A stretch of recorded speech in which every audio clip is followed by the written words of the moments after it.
말씀이 육신이 되어 우리 가운데 거하심에 우리가 그의 영광을 보니 아버지의 독생자의 영광이요 은혜와 진리가 충만하더라. 요한이 그에 대하여 증언하여 외쳐 이르되 내가 전에 말하기를 내 뒤에 오시는 이가 나보다 앞선 것은 나보다 먼저 계심이라 한 것이 이 사람을 가리킴이라 하니라. 우리가 다 그의 충만한 데서 받으니 은혜 위에 은혜로라. 율법은 모세로 말미암아 주어진 것이요 은혜와 진리는 예수 그리스도로 말미암아 온 것이라. 본래 하나님을 본 사람이 없으되 아버지 품속에 있는 독생하신 하나님이 나타내셨느니라. 아멘. 자리 하나님께서 다시 한번 여러분들의 새해에 큰 복을 주시고 또 여러분은 복을 많이 받아서 누리게 되는 한 해가 되기를 예수님의 이름으로 축복합니다. 옆에 분들하고 오늘도 인사하겠습니다. 말씀에 은혜 받읍시다. 제가 오늘은 은혜 위에 은혜라고 하는 제목으로 설교를 할 텐데 준비를 하다 보니까 설교가 너무 내용이 많아서 반으로 잘라서 반은 다음 주에 하겠습니다. 또 오늘은 성찬식도 있고 그래서 설교가 약간 짧아질 것 같습니다. 최병락 목사님이 쓰신 쏟아지는 은혜라고 하는 책에서 읽은 호기심이 많았던 어린 시절의 이어령 박사의 이야기로 오늘 설교를 시작해 보려고 합니다. 호기심이 많았던 어린 시절의 이어령 박사는 어릴 적부터 질문이 많았답니다. 그 중에 하나는 처마 밑에 둥지를 틀고 있는 제비를 보면서 생긴 질문이었답니다. 처마 밑에 둥지를 틀고 새끼를 깐 제비 엄마가 새끼 제비들에게 먹이를 주는 모습이 너무나 신기했다는 거죠. 근데 어느 날 질문이 생겼습니다. 어떻게 어미 제비는 저렇게 똑같이 생긴 그 제비들의 입을 보면서 아까 먹이를 준 놈과 안 준 놈을 구별할 수 있을까? 그게 굉장히 궁금했답니다. 그래서 백과사전을 찾아보고 이 사람 저 사람에게 물어보았는데 아무도 정답을 아는 사람이 없었답니다. 나중에 어른이 되어서 신문에 나오는 어느 조류 박사의 사설에서 그 답을 찾았는데 제비 엄마는 제비 새끼들에게 공평하게 음식을 나눠줄 만큼 기억력이 좋은 것은 아니었답니다. 음식물을 먹은 새끼는 입을 적게 벌리고 가장 배가 고픈 새끼가 가장 입을 크게 벌린다는 것이죠. 그래서 어미 제비는 단지 제일 크게 입이 벌어진 새끼에게 먹이를 주기만 하면 된다는 것이었습니다. 줄임을 느끼는 사람은 입을 벌리게 되는 것이죠. 하나님의 은혜에 줄인 사람, 하나님의 은혜에 배고픈 사람은 하나님의 은혜를 구하고 찾게 됩니다. 그리고 하나님은 그렇게 줄인 자들에게 채워주시는 하나님이십니다. 누가복음 6장 21절에 말씀하시기를 지금 줄인 자는 복이 있나니 너희가 배부름을 얻을 것이며 라고 말씀했습니다. 우리 교회 2020년 표어를 은혜 위에 은혜를 이라고 정한 것은 우리는 하나님의 은혜에 목이 마르기 때문입니다. 그리고 우리는 하나님의 은혜에 배고프기 때문입니다. 하나님께서 은혜를 갈급해야 하고 은혜를 목말라 하는 우리 모두에게 목마르지 않도록 배고프지 않도록 하나님의 은혜를 풍성히 채워주시는 2020년이 되기를 주님의 이름으로 축복합니다. 오늘 우리가 읽은 본문 말씀은 하나님의 은혜로 줄인 우리들에게 하나님의 은혜에 대하여 아주 놀라운 진리들을 가르쳐주고 계십니다. 먼저 14절을 다시 한번 읽어보겠습니다. 말씀이 육신이 되어 우리 가운데 거하심에 우리가 그의 영광을 보니 아버지의 독생자의 영광이요 은혜와 진리가 충만하더라. 아멘. 좀 어려운 말씀이지만 지혜로운 우리 성도님들은 잘 이해하실 줄로 믿고 설명을 해보겠습니다. 먼저 이 구절의 끝부분에 은혜와 진리가 충만하더라, 여기부터 시작해 보죠. 누구에게 은혜와 진리가 충만했다는 말입니까? 예수 그리스도에게 은혜와 진리가 충만했다는 말입니다. 근데 은혜와 진리가 충만했다고 하는 말을 영어로 읽어보면 full of grace and truth입니다. 그러니까 은혜와 진리로 완전히 가득 차 있다, 그런 말이죠. 그냥 적당히 넘친다 그게 아니고 예수님 안에는 은혜와 진리가 완전히 꽉 차 있다, full, 완전히 차 있다, 그런 말씀입니다. 사랑하는 성도 여러분, 여러분은 예수님이 은혜와 진리로 완전히 가득 차 있으신 하나님의 아들이심을 믿으시기를 주님의 이름으로 축복합니다. 이 사실을 믿는 것은 너무나 중요합니다. 왜 너무나 중요하냐면 이 사실을 믿는 것이 우리의 신앙생활에 엄청난 영향력을 미치게 되기 때문에 그렇습니다. 내가 믿는 예수님은 은혜와 진리가 충만하다고 믿어야 내 믿음 생활에도 은혜와 진리가 충만할 수 있는 것 아니겠습니까? 내가 구주로 믿는 예수님이 은혜와 진리로 가득하지 않으신 분이라면 그분을 따라가는 우리에게도 은혜와 진리가 충만할 수 없는 것이죠. 사실 사람은 사람마다 예수님을 이해하는 정도와 방법이 다 다릅니다. 제가 지난주에 우리 신약성경을 통독하면서 마태, 마가, 누가, 요한 계호를 여러분에게 아침에 카톡으로 보냈죠. 자, 마태가 이해했던 예수님은 어떤 분이냐면 유대인의 왕으로 오신 분입니다. 아브라함과 다윗의 자손이었죠. 마가가 이해했던 예수님은 세상의 모든 사람들을 섬기고 그 섬김의 증거로 십자가를 지신 분이 마가가 말하는 예수님입니다. 누가가 말하는 예수님은 유대인뿐만이 아니라 온 인류를 구원하기 위해서 이 땅에 사람으로 오신 인자, 사람의 아들, 하나님이 인자, 사람의 아들이 되신 분이 누가복음이 그리고 있는 예수님의 모습입니다. 요한복음이 그리고 있는 예수님의 모습은 태초부터 계셨던 성자 하나님, 즉 말씀이신 예수님입니다. 모든 복음서가 다 예수님을 설명하고 있지만 각각 서로 다르게 설명하고 있는 거죠. 사실은 비슷하게 우리 마음속에도 다 예수님에 관한 우리 자신의 복음서가 있습니다. 그리고 그 복음서, 우리 마음에 있는 복음서에는 내가 그동안 배우고 익히고 알아온 예수님의 모습이 여기에 기록되어 있는 것입니다. 사실 우리가 가지고 있는 우리 마음에 있는 복음서는 상당히 비슷한 부분도 많을 것이라고 생각합니다. 왜냐하면 우리는 같은 성경을 믿고 또한 우리 대부분은 복음주의적인 기독교 내에서 자라고 신앙을 배워온 사람이기 때문에 그런 것이죠. 그러나 우리 각 사람이 가지고 있는 예수님에 대한 이해가 완전히 똑같은 것은 아닙니다. 사람마다 조금씩 다른 부분들도 있을 수 있는 거죠. 왜냐하면 지금껏 자라온 환경과 믿음의 길들이 다르고 우리 각 사람이 이해하는 성경의 이해의 깊이가 다르며 그리고 적용이 달랐기 때문일 것입니다. 자, 그런데 마태, 마가, 누가, 요한이 예수님의 서로 다른 모습을 그리는 것과 우리 마음에 있는 복음서의 내용이 다른 것은 차이가 있습니다. 어떻게 차이가 있냐면 마태, 마가, 누가, 요한은 각각 서로 다른 모습의 예수님을 그렸다고 하더라도 거기에는 오류가 없습니다. 왜냐하면 성경은 하나님의 성령의 감동으로 기록된 것이기 때문에 오류가 없는 거예요. 근데 우리 마음에 기록되어 있는 예수님의 모습에 대한 우리 자신의 복음은 오류가 있을 수도 있고 왜곡도 있을 수도 있고 제한도 있을 수 있다는 것입니다. 저 자신의 예를 들어본다면 제가 젊은 시절에 가지고 있었던 예수님의 모습은 투쟁하는 예수님이셨습니다.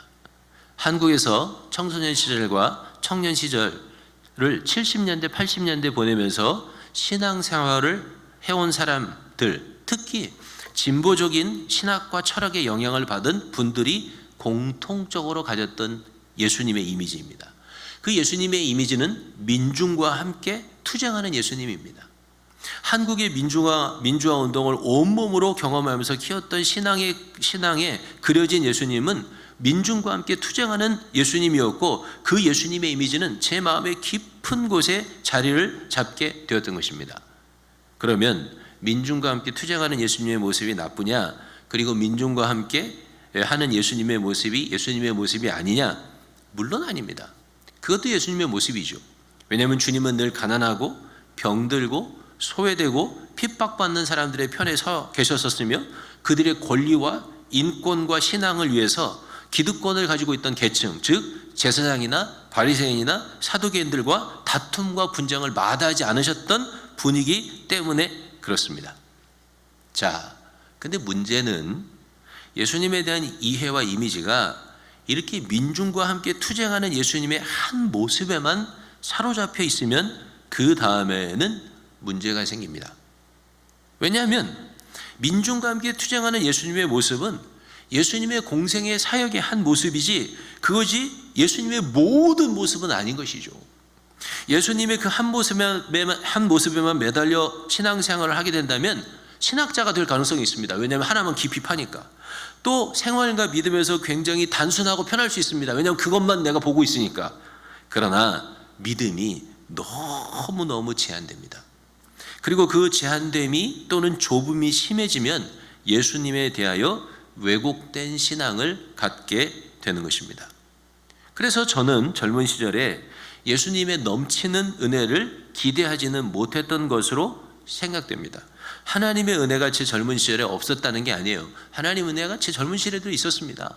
또 하나님의 은혜를 안 구했다는 말도 아니에요. 그때도 하나님의 은혜를 구했습니다. 그러나 진짜 내 마음의 깊은 곳에서는 하나님의 넘치는 은혜를 기대하기 어려웠다는 거죠. 왜냐하면 제 마음 가운데 계시는 예수님이 싸우고 투쟁하시는 예수님인데, 싸우고 투쟁하시는 예수님에게 하나님은 어떻게 은혜를 충만하게 주세요? 이게 어떻게 되겠어요? 안 되는 거죠. 이건 안 되는 거예요. 저를 만나서 저에게 멘토가 되어주셨던 목사님께서 제게 해주셨던 말씀 중에 하나가 뭐라고 제가 여러분에게 말씀드렸어요? 반골 기질이 강하면 성공하지 못합니다. 그거였습니다. 왜냐하면 그분이 볼 때 제 안에서 반골 기질이 딱 보였던 거예요. 반골 기질이 뭡니까? 그것은 쉽게 사람을 따르지 않는 기질이며 권력을 가지고 있는 사람들에게 저항하는 기질이죠. 물론 요즘에 반골 기질이 꼭 나쁜 것은 아니다, 그렇게 하는 평론도 있는 것은 분명합니다. 그러나 제가 모시고 따랐던 주님이 민중과 함께 투쟁하는 예수님이었다는 사실을 내게 멘토가 되셨던 그 목사님도 대번에 보고 하셨던 거죠. 그 말을 통해서 제가 확인할 수 있었던 것입니다. 그 목사님의 멘토를 받으면서 저는 제 안에 있는 좁아진 마음, 예수님에 대한 왜곡된 시각들을 깰 수 있는 계기를 갖게 되었습니다. 정말 하나님의 큰 은혜라고 할 수 있습니다. 사랑하는 성도 여러분, 제가 목회를 해보니까 우리 중에 믿는 사람들 중에서 청년 시절의 저와 같이 좁아진 시각, 좁아진 생각으로 예수님을 믿는 사람들이 꽤 많은 것을 발견합니다. 성경에 나오는 예수님의 한 모습에서 예수님의 모든 것들을 보려고 하고 판단하려고 하고 그 모습으로만 신앙생활 하려고 하는 것이죠. 그래서 어떤 성도의 마음에 계신 예수님은 늘 헉헉대면서 골고다를 올라가는 예수님입니다. 그의 마음에 있는 예수님은 이미 머리끝부터 발끝까지 온몸이 피에 젖어 있습니다. 어깨에 맨 진 무거운 십자가로 숨이 턱턱 막히고 입술과 입과 목은 바짝 말라서 비틀어져 가고 있으며 하늘은 노랗게 빙빙 돌고 있고 당장이라도 무릎이 꺾이고 넘어질 것만 같은 그런 예수님입니다. 어떤 성도님의 마음에 계신 예수님은 늘 겟세마네 동산에서 밤새도록 하나님을 향하여 기도하셨던 예수님입니다. 그의 머리에 땀방울이 핏방울이 되도록 그는 기도하셨습니다. 예수님은 기도에 지치셨고 머리는 헝클어졌으며 목소리는 거칠어졌습니다. 땀과 눈물과 먼지로 옷은 젖었고 다가올 순환에 대한 긴장감으로 가득한 눈빛을 가지고 계신 그런 예수님입니다. 또 어떤 성도님의 마음에 계신 예수님은 손에 채찍을 들고 성전에서 장사하는 장사꾼들과 돈을 바꾸어주는 자들을 불같이 야단치시며 내어 쫓으시는 예수님입니다. 자, 그럼 이런 모습은 예수님의 모습이 아닙니까? 다 예수님의 모습입니다.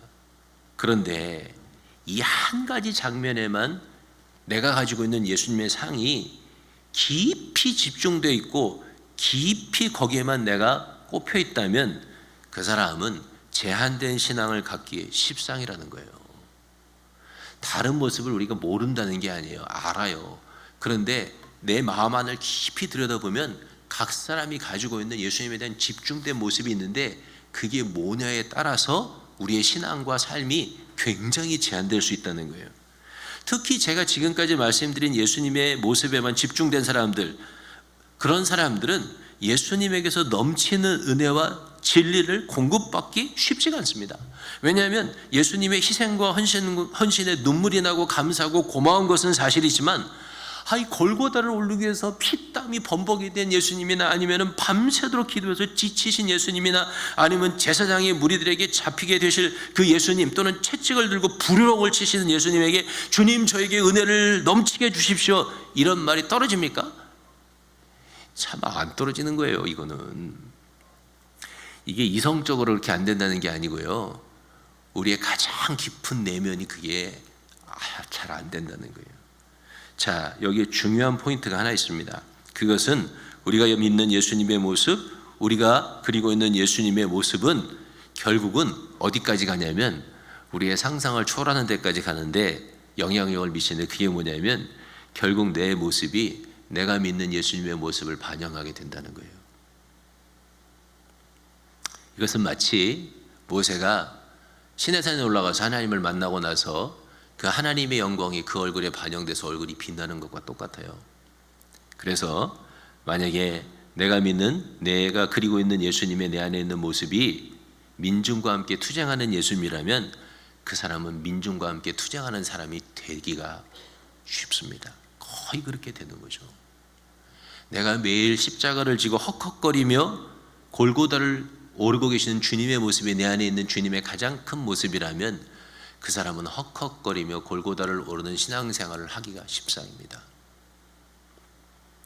겟세마네 동산에 머리에 땀방울이 핏방울이 되게 하신 예수님이 그 마음 가운데 가장 크게 있다면 그런 신앙생활, 그런 기도하는 사람이 되기가 쉬운 거죠. 그럼 이러한 모습은 주님의 모습이 아니냐? 다 주님의 모습입니다. 그러나 그렇게 한 모습에만 치우치게 되면 어떻게 되느냐? 그러면 신앙생활이 힘들고 고통스럽고 어려워질 수 있습니다. 왜냐하면 너무 투쟁하는 사람에게는 이해와 용서와 용답의 신앙이 결여되게 되고요.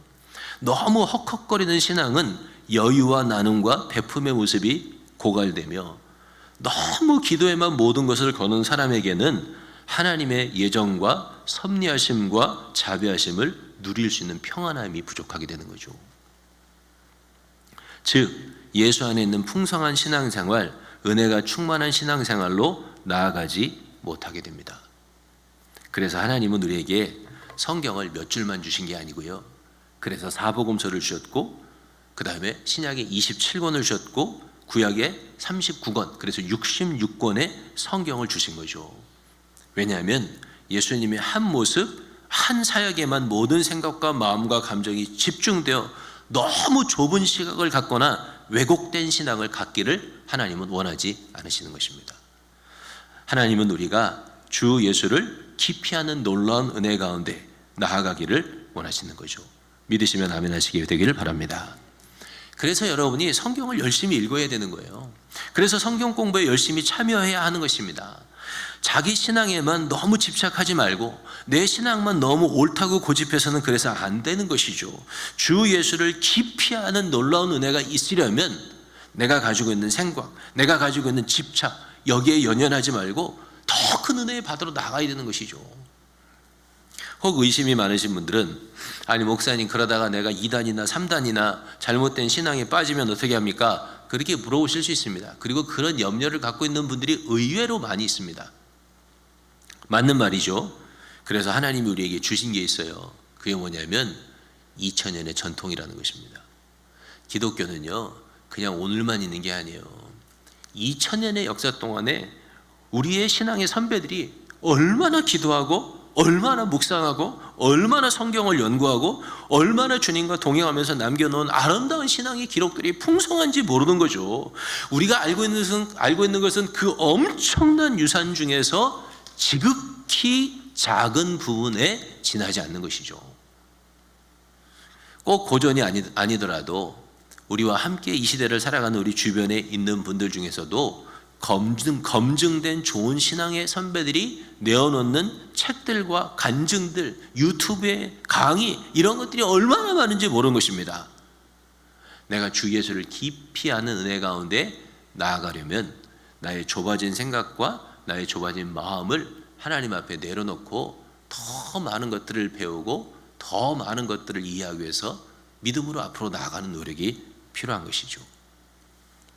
자, 다시 본문으로 돌아가서 하나님께서 요한복음을 통해서 우리에게 알려주고 계시는 예수님은, 우리가 더 많이 알고 배워야 되는 예수님은 어떤 분이냐면 은혜와 진리가 충만하신 예수님, 은혜와 진리로 가득하신 예수님이라는 것입니다. 여러분 올해는 꼭 이 사실을 반드시 그리고 확실하게 믿으시게 되기를 다시 한번 주님의 이름으로 부탁합니다. 그걸 믿어야 내가 예수님에게 은혜와 진리를 구하는 것이죠. 그걸 믿어야 내가 은혜 충만하신 신앙인으로 자기를 세워갈 수 있는 거죠. 자, 그러면 예수님은 어떻게 은혜와 진리로 충만한가? 그리고 얼마나 충만한가? 또 예수님께서 은혜와 진리로 충만하시다는 말씀은 무슨 의미일까? 이런 것들을 조금 더 생각해 보도록 하겠습니다. 요한복음은 예수님께서 은혜와 진리로 충만하신 이유를 아주 간단하게 설명합니다. 그 이유는 예수님이 하나님이시기 때문이라는 거예요. 왜 예수님이 은혜와 진리로 충만하냐? 어떻게 그분은 은혜와 진리로 충만하냐? 그분은 하나님이시다. 그게 요한복음의 대답이에요. 예수님은 태초부터 계셨던 말씀이라는 거예요. 태초부터 계셨던 아들 하나님이시라는 거예요. 그래서 예수 안에는 은혜와 진리가 충만하다는 거예요. 왜? 그분이 하나님이니까. 은혜와 진리는 하나님의 본질입니다. 그분이 하나님이기 때문에 은혜와 진리가 예수 안에 충만하다는 거예요. 그걸 뭐라고 설명하고 계십니까? 태초에 말씀이 계셨는데 이 말씀이 하나님과 함께 하셨고 이 말씀이 곧 하나님이다.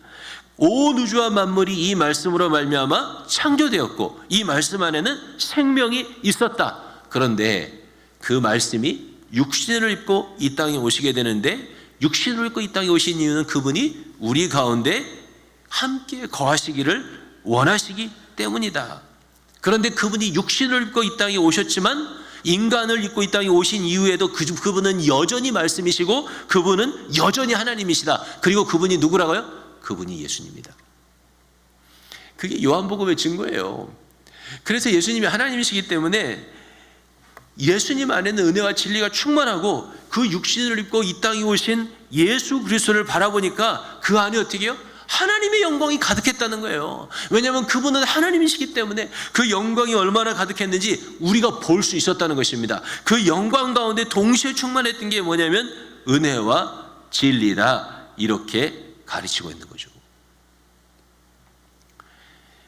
예수님에게 왜 어떻게 은혜와 진리가 충만하냐? 그분은 하나님이시기 때문에. 그럼 예수님 안에 은혜와 진리는 얼마나 충만할까요? 예수 안에 있는 은혜와 진리는 절대로 소멸되지 않을 만큼 충만한 것입니다. 우리가 영원히 그 은혜의 샘에서 은혜의 물을 길어도 절대로 소멸되지 않을 만큼 예수님 안에 있는 은혜와 진리는 크고 크십니다. 왜냐하면 예수님이 하나님이시기 때문에 그런 거죠.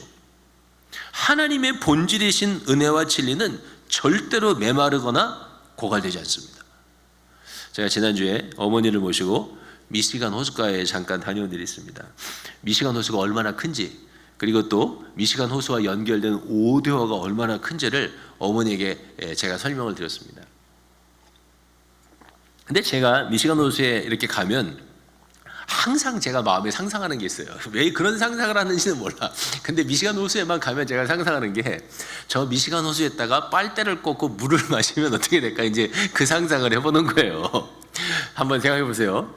여러분이 미시간 호수에다가 빨대를 꽂고 물을 마시기 시작했어요.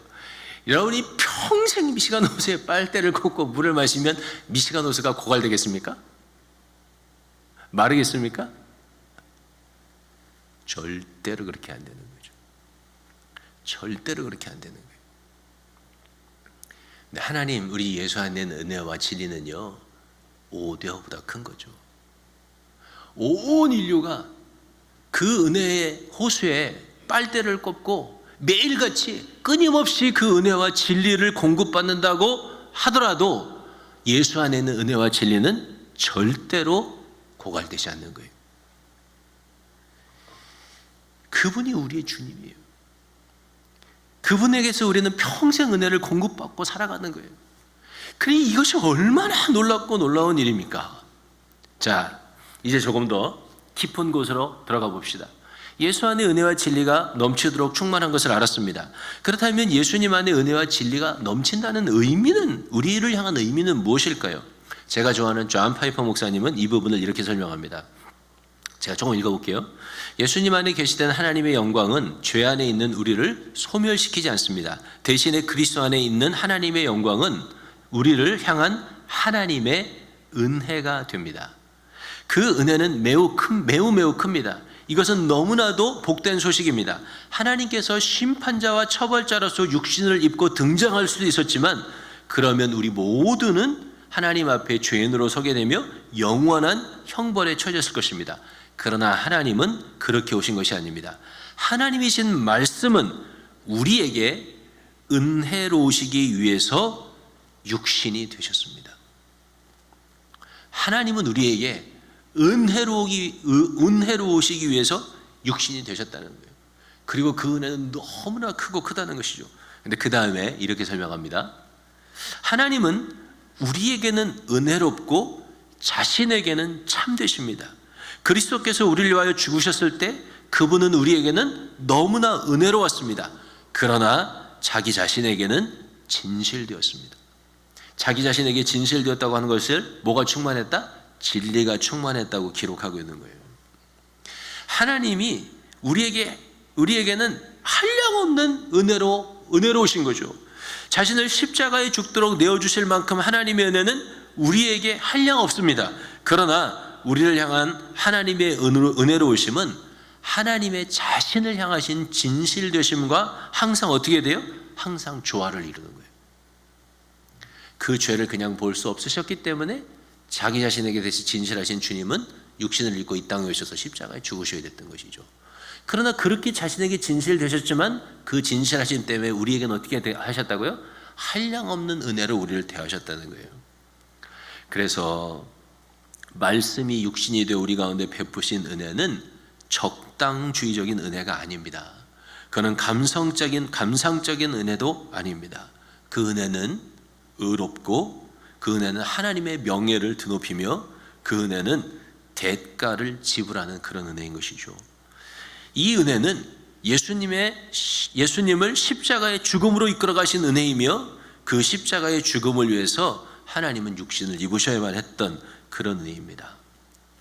그래서 하나님의 은혜는 우리에게 너무나 한량없이 그리고 대가 없이 주어지지만 결코 경박하게 대해서는 안 되는 것입니다. 하나님의 은혜는 너무나 크지만 그 은혜를 소홀히 여겨서는 안 되는 것입니다. 혹시라도 하나님의 은혜를 소홀히 여겨서 주님을 근심되게 하는 일이 있었다면 이번에 마음을 다해서 회개하고 주 앞에 돌아오게 되기를 부탁합니다. 그래야만 새로운 은혜를 경험하는 문이 열리게 되는 거죠. 이제 말씀을 정리해 봅시다. 설교의 초두에 제가 제비 이야기를 했습니다. 제비는 어느 정도 성장을 하면 스스로 독립해서 먹이를 구하고 더 이상 어미 제비를 의지하지 않습니다. 그런데 예수를 믿는 우리의 신앙은 이것과는 다릅니다. 예수 믿는 우리의 신앙은 신앙이 깊어지면 깊어질수록 더욱더 예수를 의존하게 됩니다. 우리는 스스로에게 은혜를 공급할 수 있는 능력이 우리에게 없습니다. 그래서 우리는 우리의 줄인 심령을 하나님의 은혜로 채워가는 이 과정을 끊임없이 되풀이해야만 하는 것입니다. 그리고 그 과정을 되풀이하는 우리에게 하나님이 또 다른 하나의 선물을 축복을 주시는데 그것은 뭐냐면 그것은 하나님과의 친밀감이라고 하는 것입니다. 날마다 하나님의 은혜를 구하면서 우리는 하나님 앞에 나아가야 합니다. 기도하고 말씀을 읽으면서 하나님 앞에 나아갑니다. 가라한 우리의 영혼을 채워주시기를 구하면서 나가는 것입니다. 그러면 예수님 안에서 다함이 없는 은혜가 우리 가운데 하나님의 은혜로 주어지는 것입니다. 그리고 매일 그렇게 하나님 앞에 나아가는 우리는 조금씩 더 하나님과 깊은 친밀감을 갖게 됩니다. 어떤 군대에 간 청년이 1년 365일 동안 도시에 두고 온 애인에게 편지를 보냈답니다.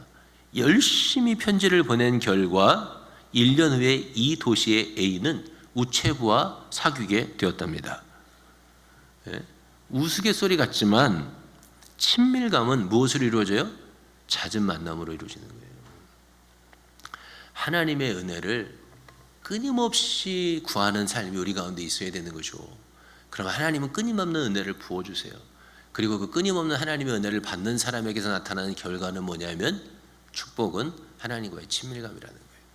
자, 사랑하는 성도 여러분, 혹시 옥시모론이라고 하는 말을 아십니까? 옥시모론이라고 하는 말은 모순어법을 사용해서 새로운 단어들을 만들어내는 것을 말합니다. 예를 들어 차가운 열정이라는 말이 있습니다. 열정은 뜨거워야 되는데 어떻게 차가워요? 근데 차가운 열정이라는 말이 있지 않습니까? 또 소리 없는 아우성이라는 말이 있습니다. 이런 말들입니다. 사실 은혜를 구하면서 하나님께 나아간다는 말도 옥시모론입니다. 왜 옥시모론일까요? 본래 은혜라고 하는 것은 하나님의 성품의 기인에서 주시는 자발적인 선물입니다. 하나님이 그걸 자발적으로 우리에게 주시는 게 은혜인데 어떻게 우리가 은혜를 구하면서 하나님 앞에 나갈 수 있겠느냐라고 하는 반문이 생기는 거죠. 그래서 은혜를 구한다고 하는 것 자체가 어떻게 해요? 옥시모론이죠. 구하여서 얻는 것이 어떻게 은혜일 수 있겠느냐 이렇게 물어볼 수 있는 것입니다. 그럼에도 불구하고 성경은 그렇게 가르치는 거예요. 시편 30편 10절에 이렇게 쓰고 있습니다. 여호와여 들으시고 내게 은혜를 베푸소서. 하나님 앞에 은혜를 구한 거죠. 그래서 하나님에게 은혜를 베풀어 달라고 하는 것입니다. 시편 119편 58절에도 이렇게 쓰고 있습니다. 내가 전심으로 주께 간구하였사오니 주의 말씀대로 내게 은혜를 베푸소서. 은혜는 거저 주는 것인데도 전심으로 간구했다고 쓰고 있는 것이죠. 제가 다음 주에 한 번 더 설교하겠지만 가만히 있어도 찾아오는 은혜가 있는 거죠. 어쩌면 우리의 구원은 우리가 아무것도 할 수 없이 정말 하나님이 우리 가운데 오로지 은혜로만 주시는 것이 구원이라고 저는 믿습니다. 그런데 은혜는 그것만 있는 게 아니죠. 하나님의 보좌 앞에 달려나가야만 받을 수 있는 은혜도 있다는 것입니다. 사실은 우리가 하나님 앞에 달려나가서 받는 은혜도 지금 달려나갈 때는 내가 달려나가서 은혜를 구하는 것과 같지만 시간이 지나서 돌아다 보면 그것조차도 사실은 내가 한 것이 아니고 다 하나님의 은혜라고 하는 것을 고백하게 되는 것이죠.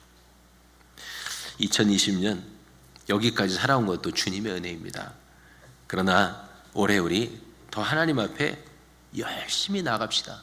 지금까지 주신 은혜에 감사하지만 그것에 멈추지 말고 하나님 앞에 말씀으로 기도로 나아갑시다. 여러분의 가정과 여러분의 사업과 또 우리가 함께 섬기는 다솜교회 위에 하나님의 은혜와 은혜가 넘치게 되기를 주님의 이름으로 축복합니다. 우리 같이